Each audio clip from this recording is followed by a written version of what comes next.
তারাবির নামাজ না পড়লে কি গুনাহ হবে? অনেকেই বলেন তারাবি না পড়লে রোজা হয় না। তারাবি নামাজ এটা গুরুত্বপূর্ণ একটি সুন্নত আমল।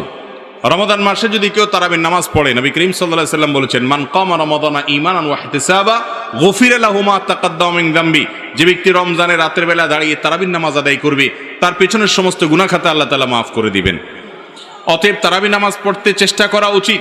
কিন্তু কোনো কারণে যদি কেউ তারাবি নামাজ না পড়েন, তার কারণে তার রোজা হবে না, এমন কোনো কথা পৃথিবীর কোনো আলেম, কোনো ফকি বলেন নাই। অতএব যদি কেউ তারাবি পড়তে নাও পারেন, রোজা তাকে অবশ্যই রাখতে হবে। তারাবি মিস হলে গুনাহ হবে না, বড় গুনাহ কবিরা গুনাহ হবে না, কিন্তু রমজানের রোজা মিস হলে কবিরা গুনাহ হবে। অতএব তারাবি নামাজ এটা আমাদের আদায় করা উচিত। এটা যদি ছুটে যায় কোনো কারণে, হঠাৎ কোনো একদিন একা একা পড়ে নেব। আর যদি অসুস্থতার কারণে শরীর খারাপ লাগে, পড়লামই না, একদিন মাত দিলাম হঠাৎ করে, তাহলে ইনশাআল্লাহ বড় কোনো গুনাহ হবে না বা গুনাহ হবে না।